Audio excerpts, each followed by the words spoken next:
आसंता January 12, 13, 14 तारिख दिन सारला विश्वभाषा सम्मेलन अनुष्ठित होगाक जाउछि। आम सहित आज स्टूडियो रे अछंती ओडिया भाषा साहित्य विभागर पूर्वतन मुख्य प्रोफेसर शरचंद्र रथ महोदय। से एकधार जड़े कवि प्राबंधिक समालोचक भावरे बेस जनाशुना। आज आमे कथा हेबा सारला विश्वभाषा सम्मेलन संपर्क रे तांकर मत कौन रही मु वर्तमान स्वागत करछि। सर नमस्कार। सारला दास आम माटीर गौरव, आम साहित्यर मुकुट विहीन सम्राट। तांको लेखनी रे ओडिया भाषा पूर्णांगता प्राप्त होइथिला एवं से लेखनी चालना बलरे से एपरी एक सुदीर्घ स्वर्णिम परंपरा सृष्टि करथिले जहा अतुलनीय अनिर्वचनीय मध्य। कवि माने प्रायतः आध्यात्मिकवादी भगवान को उपरे विश्वास करती। सारला दास मध्य एभली विश्वास रखी तांकर सारला महाभारत रचना करथिले। कहा जाए poets are born not made. कवि माने जन्म होइथांती भगवत कला नहीं कृपा नहीं। सारला दास सेथिरु बाद पड़ी नाहंती। सारला दास आग नाम थिला सिद्धेश्वर परिड़ा। से माँ चरण रे सारलांक चरण रे आश्रित होई तांकठारु कृपा प्राप्त होई कवित्वरे चरम प्रसिद्धि लाभ करथिले। से तेणु कहंती श्री चंडी सारलांकर पादतल दास शूद्र मुनि अपंडित श्री सारला दास।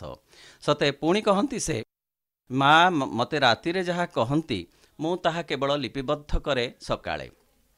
कहिबार अर्थ तांकर विनम्रता। सतेरे से ज्ञानी थिले, पंडित थिले, किंतु से तुलसी स्तबक परी नम्र थिले एवं नम्रतार ये निदर्शन। एवं सी प्रकृत रे जणे अध्यात्मवादी कवि थिले। भगवत विश्वास तांकर अत्यधिक थिला एवं निर्विघ्न कृतिर समाप्ति पाई से मध्य बारंबार प्रार्थना करिसंती तांकर महाकाव्य तथा अन्यान्य रचना भितरे। सारला दास को माटीर महाकवि काहींकी कहिबा एवं सारला दास मध्य जातीयतावादी कवि हिसाब से बेस जनाशुना। यह आपण किभଳି कहिबा? अति चमत्कार प्रश्नटीए। सते सारला दास होउचंती ए माटीर यथार्थ बरपुत्र। जेते जेते कथा ए माटीर सुबास को धरी रखिछि ताहा से तांकर कृतित्व माध्यम रे अवतारणा करिसंती। एपरिकी जहा मूल महाभारत रे नाही ताहा मध्य जातीयतार निदर्शन स्वरूप से प्रकट करिसंती। अति चमत्कारितार सहित तार उपस्थापना से करिसंती सारला महाभारत रे।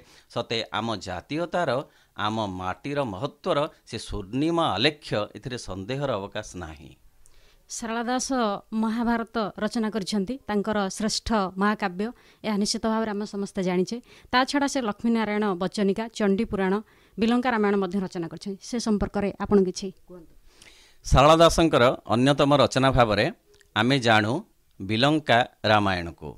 जेतेबेले लंका रे रावण वध करी राम फेरी आसिले, अयोध्यार अभिषेक हैला, आउ तांकर से जय विजयर कहानी कहूथिले से तांको गुरुंक आगरे तथा अन्य मानक आगरे।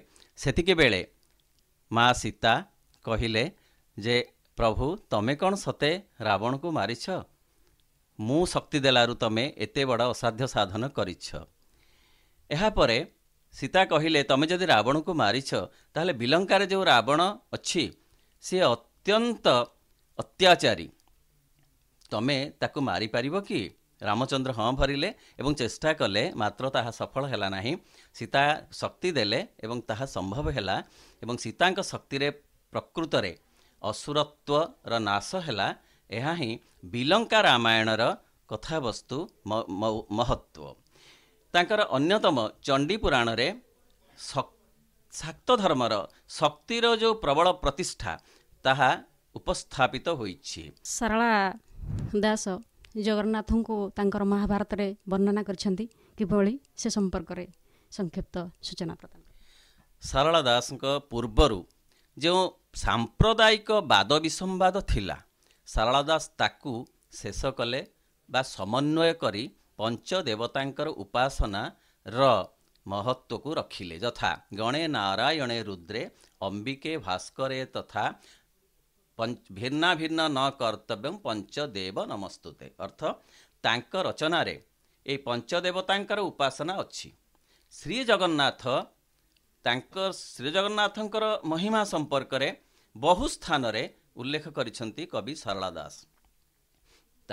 ତାଙ୍କୁ କେତେବେଳେ ବୁଦ୍ଧ ଅବତାର ଭାବରେ, ତାଙ୍କୁ କେତେବେଳେ ଶ୍ରୀକୃଷ୍ଣଙ୍କର ଅବତାର ଭାବରେ ଏବଂ ବିଭିନ୍ନ ଅବତାର ଭାବରେ ତାଙ୍କୁ ବିଚାର କରିବା ସହିତ ତାଙ୍କର ସ୍ୱତନ୍ତ୍ରତା ମଧ୍ୟ ଦର୍ଶାଇଛନ୍ତି। ଗୋଟିଏ ନୂତନ କଥା କରିଛନ୍ତି, ଯାହା ଆଜି ଇତି ଉଚ୍ଚ ଆସନରେ ସତେ ସାରଳା ଦାସଙ୍କୁ ଅଧିଷ୍ଠିତ କରିଛି, ଯାହାର କଳ୍ପନା ମଧ୍ୟ ଆମେ କରିପାରିବା ନାହିଁ। ଏହା ଏକ ସର୍ବବାଦୀ ସମ୍ମତ ଭକ୍ତିଗତ ଚେତନାରେ ପରିଣତ ହୋଇଯାଇଛି ଯେ ଶ୍ରୀକୃଷ୍ଣ ଯିଏ, ଶ୍ରୀ ଜଗନ୍ନାଥ ସିଏ। ସତେ କେତେ ବିରାଟ ଜାତୀୟତାବାଦ ଏବଂ ଏ ମାଟି ପ୍ରତି ମମତ୍ୱ ବୋଧର ଅଧିକାରୀ ଥିଲେ ସାରଳା ଦାସ, ତାହା ସତେ ଆମ ମନରେ ଆମେ କଳ୍ପନା କରିପାରିବା ନାହିଁ। ତାଙ୍କୁ ବାରମ୍ବାର ପ୍ରଣାମ କଲେ ମଧ୍ୟ ପ୍ରଣାମ ଆମର ନଅଣ୍ଟ ହେବ।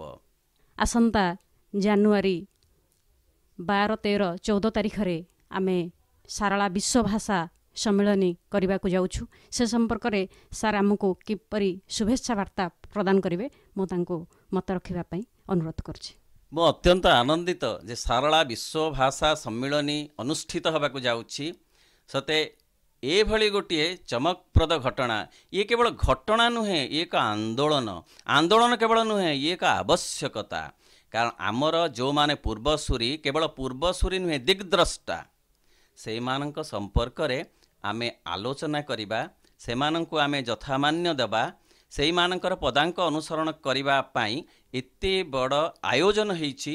ସେ ଆୟୋଜନକୁ ମୁଁ ମୋ ତରଫରୁ ତଥା ସମଗ୍ର ଉତ୍କଳବାସୀଙ୍କ ତରଫରୁ ଅଭିନନ୍ଦନ ଜଣାଉଛି ଏବଂ ଏ ଆୟୋଜନ ଚାଲୁ ରହିବ ଏବଂ ଏ ଆନ୍ଦୋଳନ ଚାଲୁ ରହିବ। ଏ ବିଶ୍ୱଭାଷା ସମ୍ମିଳନୀର ଚଲାପଥ କୁସୁମିତ ହେଉ, ଏହା ମୋର ଭଗବାନଙ୍କ ନିକଟରେ ବିନମ୍ର ପ୍ରାର୍ଥନା।